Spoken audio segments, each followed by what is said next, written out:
Hello student, welcome to my YouTube channel Anil 108 और Facebook page है target academy Khurja में आपका स्वागत है। बेटा, हम मूल विधि का ये भाग 2 है। आपको सारी वीडियो प्लेलिस्ट में मिल जाएंगी। हम आपको डेली 20 प्रश्नों कराएंगे और उससे महत्वपूर्ण फैक्ट भी बताएंगे। तो आप 20 में से कितने सही करते हैं तो आप कमेंट में बताएं बेटा। ठीक है, देखो, और जितने आज तक यूपीएसआई में प्रश्न पूछे आपको सारे प्रश्न भी कराए जाएंगे। ठीक है बेटा, पुराने पेपरों में से भी कुछ प्रश्न आ जाते हैं और आपको तरीका पता पड़ जाएगा किस प्रकार से मूल विधि से प्रश्न बनते हैं।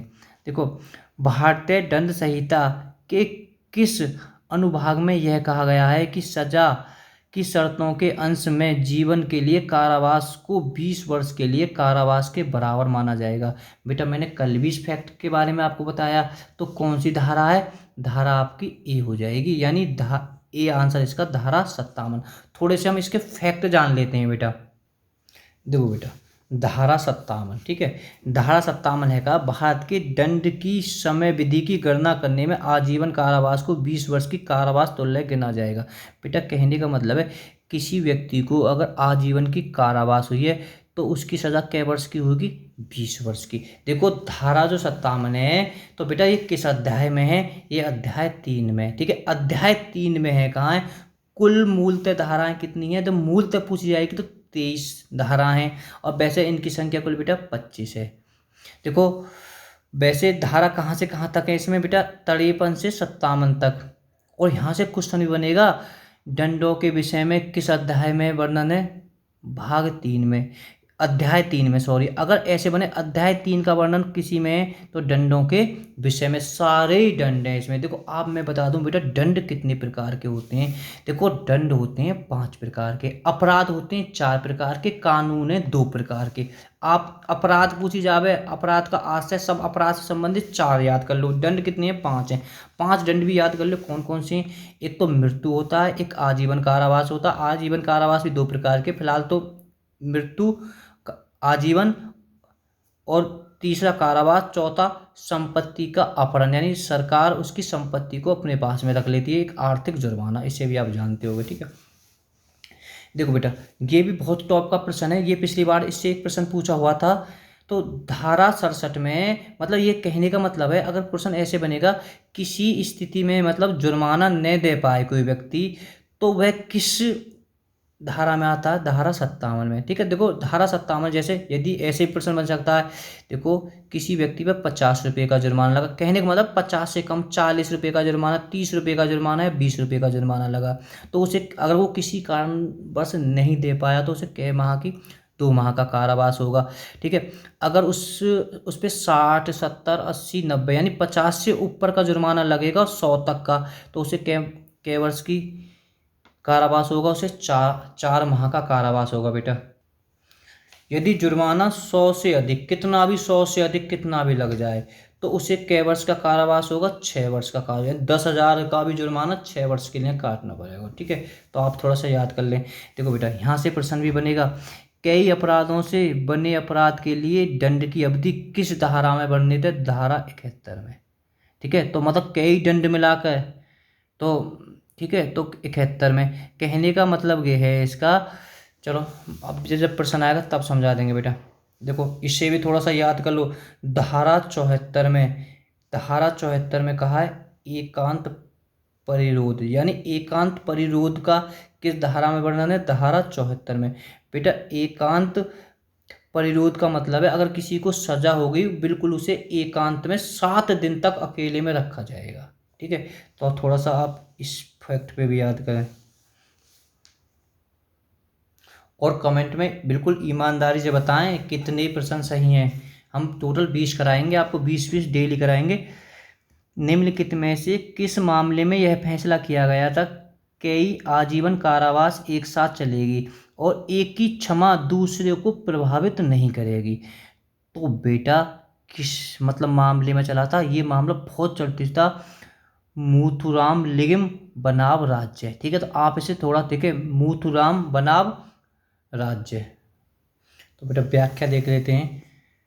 माथुराम लिगिम बनाव राज्य मामले में यह फैसला किया गया था कि कई आजीवन कारावास एक साथ चलेंगे और एक की क्षमा दूसरे को प्रभावित नहीं करेगी। ठीक है, बहुत अच्छी बात है कि थोड़ा सा इस पर ध्यान रखना।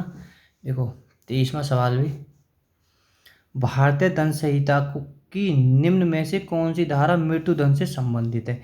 मृत्युदंड, तो बेटा इनमें कहीं ना कहीं मृत्युदंड का वर्णन जरूर होगा। धारा 121, धारा 132 और धारा 305। ठीक है, तो ये तीनों हैं, और भी बेटा कुछ हैं।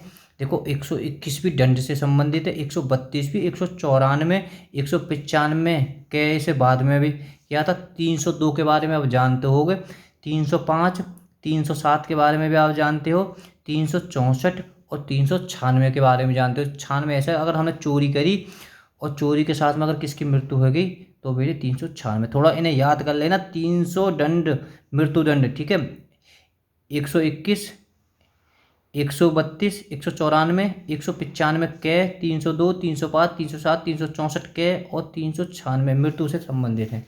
तो देखो बेटा अभी, और देखो ये यूपीएसआई में आ भी गया। अभी मैंने थोड़ी देर पहले इसके बारे में बताया था। धारा 67 में क्या चीज़ का वर्णन था?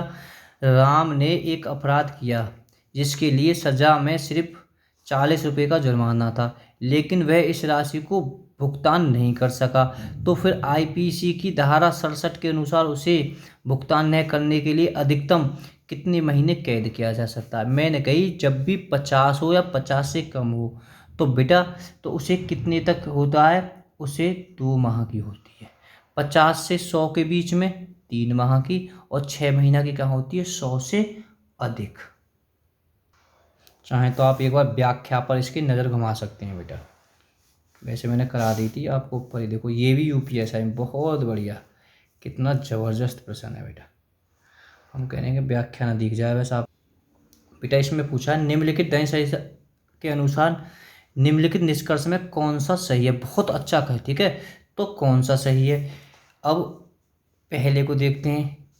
ए एक छड़ी से जेड को 50 बार मारता है, बढ़िया, ठीक है, मतलब ये है कहा है जेड को 50 बार। यदि एक प्रहार के लिए 1 वर्ष की सजा है तो एक ही सजा के रूप में 50 वर्ष का कारावास होगा।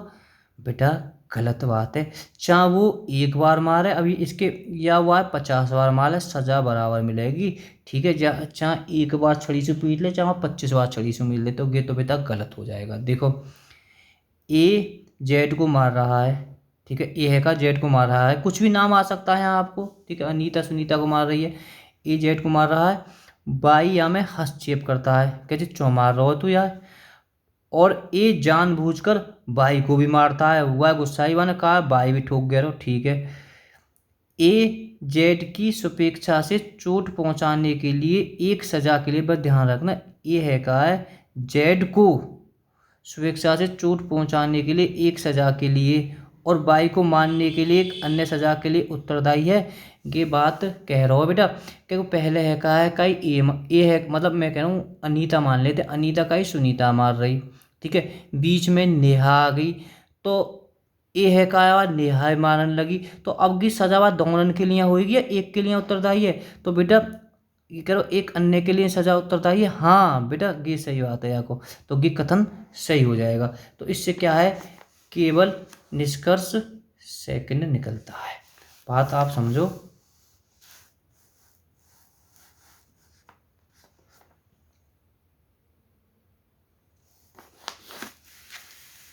चलो अगर चाहें तो आप व्याख्या को एक बार देख लीजिए। 20वां प्रश्न देखो बहुत जबरदस्त, भारतीय दंड संहिता का कौन सा अध्याय अपराध अपवाद से संबंधित है एवं इसके अंतर्गत अन्य अपराधों को दंड से मुक्त रखा गया है? बेटा सब छोड़ो कि कह रहा हो, भारतीय दंड संहिता का कौन सा अध्याय साधारण अपवाद से संबंधित है? साधारण अपवाद से संबंधित, साधारण अपवाद से बेटा कौन सा है? तो तुम्हारा बी ठीक है, यानी अध्याय 4। थोड़ा सा मैं बेटा यहाँ से थोड़े से आपको प्रश्न बता देता हूँ और यहाँ से प्रश्न जरूर बन सकता है आपका। देखो बेटा वैसे पता है अध्याय 23 हैं और धाराएं कितनी हैं इसमें? 511 हैं, ठीक है। आईपी से और थोड़ा सा डीप में देख लेते हैं बेटा हम। देखो बेटा, भारतीय दंड संहिता 1807, भारतीय दंड संहिता, इंडियन पेनल कोड 1860, ठीक है। पहले ये भारतीय दंड संहिता कब लागू हुई थी? 1807 में। भारतीय दंड संहिता देश में कब लागू हुई? नई साल वाले दिन हुई, 1862 में लागू हुई थी। मतलब ये बेटा, ये जो ये पूर्व में पहले की जम्मू कश्मीर में नहीं लागू हुई थी। यहाँ से क्वेश्चन बन सकता है कि वर्तमान में यानी संपूर्ण भारत में कब लागू हुई, यानी पूरे भारत में बेटा कब लागू हुई? 31 अक्टूबर 2019। तो आप इसे नोट कर लेना, क्योंकि पूरे जम्मू कश्मीर में नहीं हुई थी। तुम्हें अब इतना पता होगा जम्मू कश्मीर भारत में विलय हो चुका है। ये तो क्या हुआ, रिपीट होगा। अध्याय कितने हैं भारतीय संहिता में, आईपीसी में? तो 23। धाराएं कितनी है? 511। देखो बेटा, इस संहिता को प्रारूप है कहा, जो इस संहिता का यानी भारतीय दंड संहिता का प्रारूप किसने किया था? लॉर्ड मैकाले ने किया था। और बेटा यहाँ से क्वेश्चन, भारत के प्रथम विधि के अध्यक्ष कौन थे? विधि आयोग के अध्यक्ष, जबरदस्त क्वेश्चन है, लॉर्ड मैकाले है। देखो बेटा, ये प्रारूप आधारित है, जो भारतीय दंड संहिता है कि किन किन देशों के आधार पर बिल्कुल ऐसी है एक जैसी। तो बेटा ये तुम्हारे श्रीलंका, सिंगापुर, ब्रुनई, एक बर्मा और म्यांमार, ठीक है। इन 4 देशों की भारत जैसी ही है बिल्कुल पूरी तरह से। देखो बेटा, अभी आपने पढ़ा था साधारण अपवाद, किस अध्याय में? 4 अध्याय में, ठीक है। तो थोड़े से और ऊपर से जान लेते हैं। आप पता पड़ गया अध्याय कितने? 23 है। उद्देशिका या प्रस्तावना का किस अध्याय में है? 1 में। साधारण स्पष्टीकरण, ठीक है, तो किस में है? 2 अध्याय में। देखो यहाँ से क्वेश्चन ये भी बनेगा, उद्देशिका 1 या प्रस्तावना में कितनी धाराएं? 1 से 5। अध्याय कितने में? 1 से 5। तो आप इस तरीका से समझ सकते हैं, ठीक है। दंडों के विषय में अध्याय 3 में, तड़े तड़ेपन से 75, कुल धाराएं कितनी है? 23 धाराएं इसमें, ठीक है। इसमें 47 धाराएं। तो आप इस प्रकार से इन्हें देख सकते हैं, प्रश्न है। देखो बेटा, 5 में 107 धारा से 120 तक धाराएं, और इसमें क्या है? दुष्प्रेरणा या उस उकसाना, उकसाना का वर्णन या दुष्प्रेरणा का वर्णन किस अध्याय में है? 5 अध्याय में, ठीक है। 5 अध्याय में कहाँ कहाँ से धाराएं 107 से 120 तक हैं। देखो ये बाद में जोड़ी गई थी। आपराधिक षड्यंत्र किस में है? 5A अध्याय में। और कहाँ वर्णन है इसका? 120A और 120B में, ठीक है। तो आप इन्हें थोड़ा सा रिपीट कर लेते हैं। देखो देख लीजिए यहाँ एक बार, आप चाहें वीडियो को रोक कर लिख भी सकते हैं बेटा। देखो यहाँ देखो, देखो लोक सेवाओं द्वारा उससे संबंधित अपराध के अध्याय में, 9 अध्याय में धारा कितनी? 161 से 171 तक। और कितनी कुल धाराएं कितनी है इसमें? 11 धाराएं, ठीक है। आप घटाकर एक और जोड़ दें तो आपको लेकर आएंगे। चुनाव संबंधित अपराध, मतलब 9 में भी एक 9 ये अध्याय जोड़ा है, ठीक है, इसमें, ठीक है। आप नज़र घुमा लें बेटा वीडियो को रोक कर।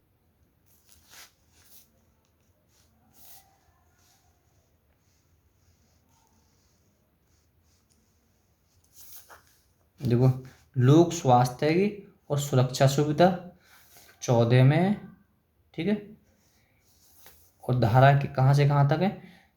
268 से 294 तक इसमें वर्णन है। एक बार नज़र घुमा लें। यानी विश्वासघात अध्याय 19 में है बेटा, ये इम्पोर्टेंट है। दहेज से संबंधित अपराध पति या पत्नी के नातेदारों द्वारा क्रूरता के विषय में, तो बेटा किस में है? 20A में, 498A है इसका। मानहानि अध्याय 21 में है। और कहाँ से? 599 से 502 तक। तो बेटा इसमें कुल कितनी धाराएं? इसमें कुल 4 धाराएं, एक 499, 500, 501, 502। तो आप ये भी धाराएं कितनी है इसमें? 4 धाराएं हैं। ये भी पिछली बार पूछा हुआ प्रश्न है। भारतीय दंड संहिता के अनुसार निम्नलिखित में से कौन सा निष्कर्ष सही है? चलो, ए बी के साथ मनोरंजन हेतु मुक्केबाजी करने के लिए राजी हो जाता है। मुक्केबाजी के दौरान ए बिना किसी बुरी मंशा के, ठीक है, ए बिना बुरी मंशा से बी को बुरी तरह से घायल कर देता है। तो ए ने अपराध किया, जी ये कह रहा हूँ निष्कर्ष सही है तो गलत है, ये हमारा बेटा गलत हो जाएगा। कोई अपराध ही ना है ना, बगैर खेल खेल में बगैर मनसा से किया तो घायल रह जाएगा, तो कोई मतलब ही ना, अपराध ही ना है। देखो,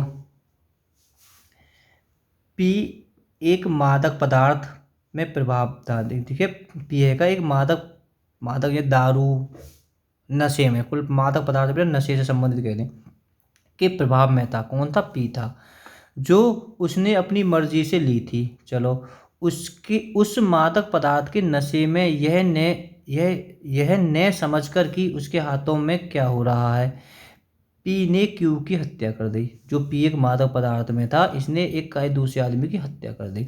तो पी ने कोई अपराध किया नहीं। देखो बेटा यहाँ बड़े दिक्कत है जाते, अगर होता पी ने कोई अपराध किया है तो क्या होता बेटा कि, तो यहाँ बड़ी समझने में दिक्कत है। अगर बाई चांस होती पी ने कोई अपराध किया है तो बेटा की सही बात है, क्योंकि वहाँ ने सब कछु, यहाँ बड़ी पहले तो होना चाहिए कि क्या है, ये एक अपराध है। जहाँ वह ने समझकर उसके हाथों में क्या हो रहा है, इससे कोई मतलब ना, उसने मादक पदार्थ वा पी रहा के, दारू पी रहा के, उसने अपनी मर्जी से पी है, तो बेटा उसने है कहा अपराध किया। अब नहीं है तो बेटा कि गलत हो जाएगा उसके हिसाब से, ठीक है। तो पहले कभी ऐसी बात हो ना, पहले नहीं को हटाकर चेक कर लीजिए, कोई अपराध किया है तो अपराध किया है हाँ होती, अब इसमें नहीं किया है तो बेटा कि थोड़ा सा गलत हो जाएगा यहाँ। अब बात समझ में आ गई। तो इससे क्या समझ में आ रही है, इससे बेटा ये पता पड़ रही है एक और दोनों ही नहीं है, ठीक है। तो सी इसका ठीक हो जाएगा। देखो थोड़ी सी हम जान लेते हैं। देखो धारा, तुम्हें ये जानना, धारा 87 में क्या है, इसमें क्या गया जिसमें मृत्यु या घोर के कारण आश्चर्य न हो, ठीक है। मतलब वाकई, मतलब वहाँ में कोई वाह मारने को कोई इरादा ना हो, किसी को मारने का इरादा नहीं हो, तो धारा 87 के अंतर्गत आता है, ठीक है। और धारा, देखो यहाँ मैं सिर्फ इतना समझा रहा हूँ आपको, धारा 87 के अंदर क्या आता है कि वाकई मारने, वहाँ की कोई इच्छा ना ही मारने की, ठीक है। मानो वहाँ ने कहा है खेल कूद में वो मर गो, अनजाने में मर गो, बिल्कुल बाकी कोई मन से ही नहीं मारने की, ठीक है, घायल है वो, तो धारा 87 की आ जाएगी। अब बेटा देखो इसे देखो, भारतीय दंड जो धारा 86 क्या कहती है, किसी व्यक्ति द्वारा जो मृत्यु में है, ठीक है, किया हुआ है, यानी नशा किया हुआ है, अपराध जिससे विशेष आशय या ज्ञान होने के अपेक्षित है, किंतु पी ने मादक पदार्थ के प्रभाव में क्यू की हत्या कर देता। पी ने कोई अपराध नहीं किया, इसलिए इसका उत्तर सही सी है, ठीक है। तो बात आप समझ जाइए, पी ने कोई अपराध नहीं किया। ये भी बेटा बहुत ही जबरदस्त है। आत्मरक्षा का अधिकार है, तो आत्मरक्षा का अधिकार क्या है, अपनी रक्षा करने के लिए, अपने शरीर के प्रति अपराध के प्रति रक्षा, अपने शरीर के प्रति अपराध की रक्षा, सही बात है। दूसरे के शरीर की प्रति रक्षा, चोरी या लूट आदि अपराध से प्रतीक्षा, ठीक है। डी उपयुक्त तो सही है बेटा इसका। देखो सबरी सही है, व्याख्या डी कह रहा हूँ, बहुत ध्यान से देखो इसे। भारतीय दंड संहिता, पहले तो आपको ये पता होना चाहिए 96 से 106 तक क्या है, आत्मरक्षा या प्राइवेट प्रतिरक्षा, यानी आत्मरक्षा का वर्णन का, आत्मरक्षा या प्राइवेट प्रतिरक्षा का 96 से 106 धारा में वर्णन है। आपको रट्टा मार याद होनी चाहिए। देखो अरे आ गया तुरंत ही सवाल, प्राइवेट प्रतिरक्षा का अधिकार किससे संबंधित है। देखो बहुत ध्यान से देखो ना, शरीर व संपत्ति दोनों से, ठीक है। तो प्राइवेट प्रतिरक्षा का अधिकार किससे संबंधित है, शरीर व संपत्ति दोनों से बेटा। राम गुस्से में श्याम को मारने का प्रयत्न करता है, श्याम को ऐसी स्थिति में प्राइवेट प्रतिरक्षा का अधिकार भारतीय दंड संहिता की किस धारा में होगा, तो बेटा धारा 97A। तो हम इसे कर लो, प्रश्न संख्या 28 की व्याख्या है, ठीक है। थोड़ा सा हम 28 की व्याख्या देख लेते हैं, आप कर चुके हो। धारा 97 के अंतर्गत निम्न प्रावधान है, प्रत्येक व्यक्ति को अपने शरीर की प्रति अपराध या किसी दूसरे के शरीर की प्रतिरक्षा तथा संपत्ति की चोरी, लूट आदि अपराध से प्रतिरक्षा करने का अधिकार है, ठीक है। मतलब दूसरे के शरीर की भी रक्षा कर सकते हैं हम, और अपनी संपत्ति या किसी दूसरी संपत्ति का हमारे पास में अधिकार है। तो कि किस धारा में उपयोग होता है इसका, 97 धारा में। तो बेटा अच्छा ये है, किस मामले में आत्मरक्षा का अधिकार उपलब्ध नहीं होगा? ये 2014 में पूछा प्रश्न है। तो आपने तो देख लिया होगा, लोक सेवा द्वारा किया गया कार्य। ठीक है, लोक सेवा व्याख्या पढ़ लेते हैं। भारतीय दंड संहिता की धारा उन जो 99 के तहत लोक सेवा द्वारा किए जाने वाला कार्य का संबंध आत्मरक्षा का अधिकार उपलब्ध नहीं होगा। इससे संबंधित अन्य कार्यों जिसके संदर्भ में प्राइवेट प्रतिरक्षा का अधिकार उपलब्ध नहीं है। लोक सेवा कार्य के विरुद्ध लोक सेवा के आदेश निर्देश किए जाने कार्य विरुद्ध, ठीक है, कार्य के विरुद्ध है ये भी चीज़ है। यदि लोक प्राधिकारी की सहायता प्राप्त करने के हेतु पर्याप्त समय हो तो उपयुक्त दशा में प्राइवेट प्रतिरक्षा का अधिकार उपलब्ध नहीं है। निम्न में से किसका संबंध आत्मरक्षा के अधिकार से? ठीक है बेटा, ये भी टॉप का प्रश्न है, यूपी 2000 में पूछा क्वेश्चन है। जयदेव बनाम स्टेट, ठीक है, जयदेव बनाम राज्य। जयदेव बनाम जो स्टेट है बाद का संबंध आत्मरक्षा के अधिकार से है।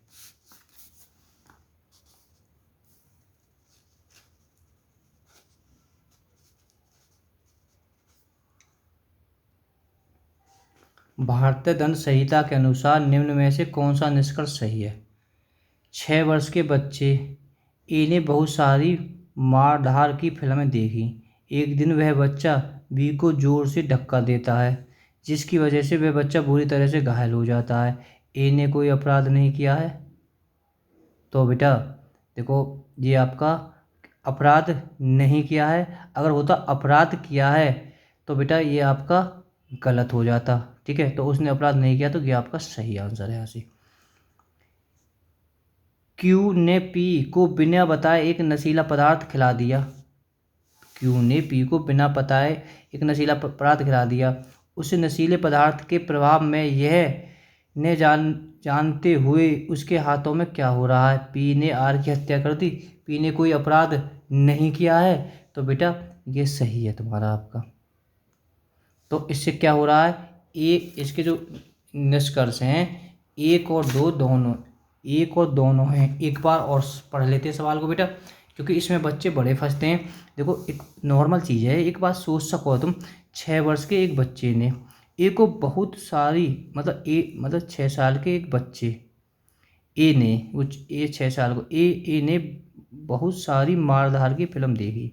एक दिन वह बच्चा बी को जोर से धक्का दे देता है जिसकी वजह से वह बच्चा बुरी तरह से घायल हो जाता है। तो ए ने कोई अपराध नहीं किया।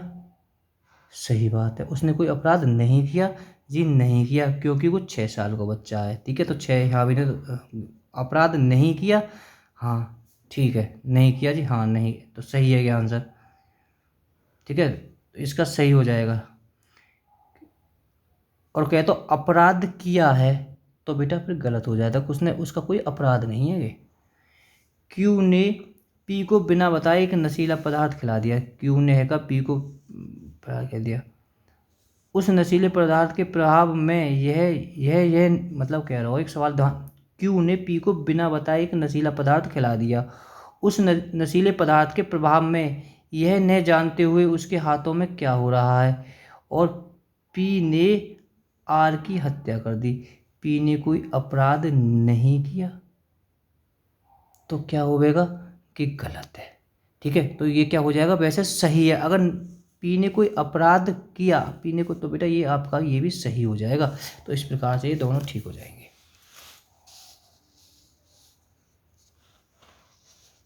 34वां, निम्न में से किस केस में अस्वस्थ मन के बचाव के रूप में होने का सिद्धांत प्रतिपादित किया गया है? तो बेटा किस में किया गया है? तो आपका जो 34 का हो जाएगा एकदम ए सही, आर बनाम मैकटोन। व्याख्या देख लेते हैं। आर बनाम मैकटोन के बाद में अवस्थ मन को धारा 84 के तहत बचाव के रूप में होने वाले सिद्धांत प्रतिपादन किया गया है। ठीक है, तो आप इस व्याख्या को पढ़ लें। देखो, भारतीय दंड संहिता किस धारा में, जो भारतीय दंड संहिता किस धारा में आपराधिक षड्यंत्र को परिभाषित किया गया। जबरदस्त है। आपराधिक षड्यंत्र की परिभाषा किस धारा में है बेटा? 120 के में। तो आप ऊपर पढ़ चुके हो। ठीक है,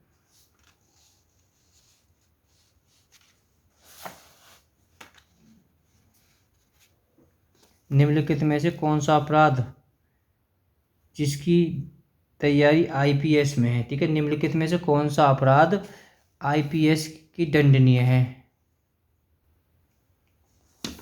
देखो, आईपीएस में है तो बेटा आईपीएस में कौन सा है बेटा? ये हो जाएगा भारत सरकार के विरुद्ध युद्ध छेड़ना। कि आईपीएस है वो सीआरपी में आता है, हत्या, दहेज, चोरी। ठीक है, तो आप थोड़ा आगे पढ़ोगे इन बारे में। ठीक है, जब समझ आ जाएगा। देखो थोड़ा सा पढ़ लेने। भारतीय दंड संहिता धारा 121 के अंदर इसका वर्णन कि भारत सरकार के विरुद्ध युद्ध करने की तैयारी करना, उसका दुष्प्रयोग करना दंडनीय है। इस संबंध में उक्त व्यक्ति को मृत्युदंड या आजीवन कारावास का जुर्माना हो सकता है। यानी भारत सरकार के विरुद्ध कोई भी युद्ध की घोषणा नहीं कर सकता। बेटा 37 में देखो, भारतीय दंड संहिता आईपीएस की किस धारा में विधि विरुद्ध जमाव की परिभाषित किया गया है? तो बेटा किस में है? तो 37 का आपका ये हो जाएगा 41। देखो थोड़ा पढ़ लीजिए। भारतीय दंड संहिता आईपीसी की धारा 141 में विधि विरुद्ध जमाव को परिभाषित किया गया, जिसके विरुद्ध 5 या अधिक व्यक्तियों की जमाव कहाँ है? ठीक है, तो इसका आंसर बेटा ए ठीक हो जाएगा। थोड़ा सा बेटा इन धाराओं के बारे में देख लेना। ठीक है, बलवा संबंधित है 146 से, विधि विरुद्ध जमाव कहाँ से? 142 से, 149 भी। हो बलवा आ गया। बहुत सुपर क्वेश्चन है, आपको बिल्कुल याद हो आपके बाद में। सब छोड़ो, बलवा करना कहा गया है। ठीक है, कितने लोग होने की उपस्थिति में बलवा करने को कहा जाएगा? तो हम थोड़ा समझ लेते हैं इसके बारे में। जब लोग सार्वजनिक स्थानों पर लड़ते रहें। ठीक है, सार्वजनिक स्थान है वो होते हैं, मतलब कोई भी जा सकता है, सार्वजनिक शांति को भंग करते हैं तो उसे बलवा करना कहा जाता है। न्यूनतम कितने लोगों के होने की पर ऐसी स्थिति को बलवा करना कहा जाएगा? तो बेटा किसे कहा जाएगा? 5 लोग। ठीक है, ज़्यादातर 5 लोग जरूर होने चाहिए। अब थोड़ा सा इसकी व्याख्या पढ़ लेते हैं। आप ऊपर भी पढ़ चुके हो, ये पता होना चाहिए। भारतीय दंड संहिता की धारा 146 में बलवा को परिभाषित किया गया, उसके अनुसार 5 या अधिक व्यक्तियों के सदस्यों द्वारा जमाव सामान्य उद्देश्य के अक्सर करने पर बल या हिंसा का प्रयोग सार्वजनिक शांति को भंग करने को बलवा करना कहा जाएगा। और धारा 101 धारा पड़ जाएगी तो 100 धारा मतलब धारा 147 के तहत बलवा को दोषी व्यक्ति 2 वर्ष की कारावास या जुर्माना अधिक दंड। ठीक है, तो 2 वर्ष का कारावास बलवा के तहत किस धारा में आ जाता है? 147 में। आप समझ में आ गई होगी, मैं सोच रहा हूँ। अभी देखो इनके बारे में ऊपर हुआ अभी तक 39। भारतीय दंड संहिता यानी आईपीएस की धारा 146 के अनुसार जब भी गैरकानूनी जनसमूह द्वारा या किसी भी सदस्य द्वारा बल या हिंसा का प्रयोग किया जाता है तो ऐसे जनसमूह को आम उद्देश्य के अभियोजन में यह ऐसे जनसमूह हर सदस्य के मतलब अपराध के दोषी होते हैं। तो बहुत ही बढ़िया है। तो रोक कर दें किसके? दंगे के। बहुत ही बढ़िया। देखो इसकी व्याख्या भी बड़ी ध्यान से पढ़ें। धारा जो 146 के अनुसार जब भी विधि यानी कानून के विरुद्ध जमाव द्वारा उसके किसी सदस्य द्वारा ऐसे जमाव के सामान्य उद्देश्य को अक्सर करने पर बल दिया जाए या हिंसा का प्रयोग किया जाता है तो ऐसे जमाव को हर सदस्य बलवा करने के अपराध का दोषी होगा। ठीक है, बहुत ज़बरदस्त क्वेश्चन है। आप थोड़ा सा ने देखो ये वीडियो का और ये उत्तर है। भारतीय दंड संहिता के किस धारा में दंगों परिभाषित किया गया? आपको याद हो जाए दंगों का किस धारा में परिभाषित किया गया है। तो बेटा किस में है? 159 में। 159 में किसका है? दंगों को परिभाषित किया गया, जिसके अनुसार 2 अधिक लोगों की, थोड़ा सा पूरे को पढ़ लेते हैं इसकी व्याख्या बेटा। देखो बेटा, आगे से संबंधित क्वेश्चन भी आएंगे। स्थान पर लड़कर शांति में बहन डालते हैं, यह भी कहा जाएगा दंगा करते हैं। धारा 160, इसमें दंगे करने वालों के संबंध में दंड का प्रावधान किया गया है। धारा 148 में घातक आयुध संचित होकर बलवा करने से संबंधित है, 148, ठीक है।